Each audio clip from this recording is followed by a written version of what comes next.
council Pakistan की तरफा जेका कढी वही है मां सैयद रज़ा अली शाह शिया कौंसल पाकिस्तान सिटी लाड़काने जी सदर की हैसियत से इन अंधी बोड़ी गूंगी हुकूमत के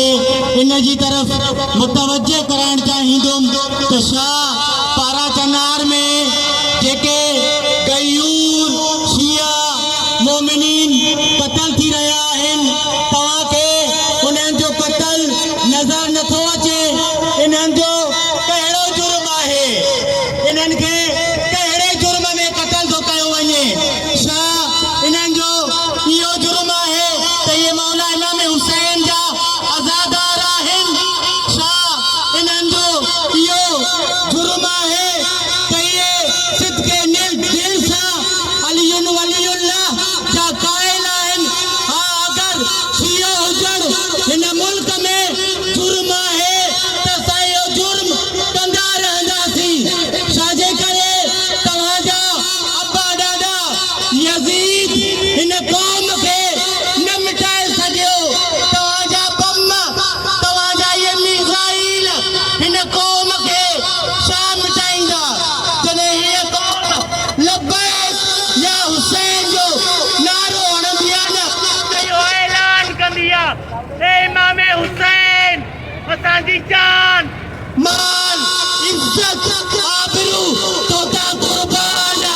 तो पोइ तकफीरी यज़ीदी अचो अचो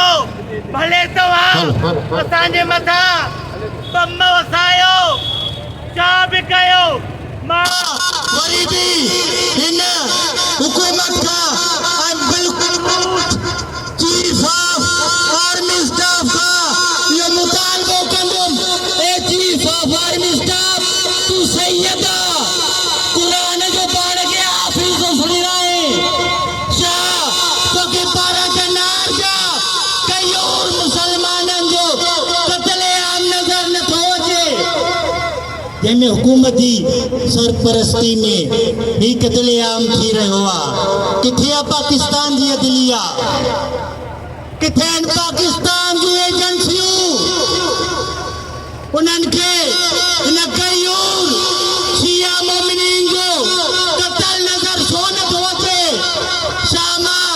असां हिन मां इहो मक़सद सम्झूं त ही मुल्क कंहिं हिक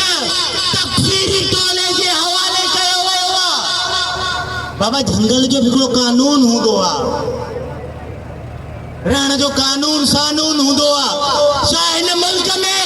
कानून सिर्फ़ किताबनि जी सूरत में आहे अमली जामुन खे कॾहिं पहिरायो वेंदो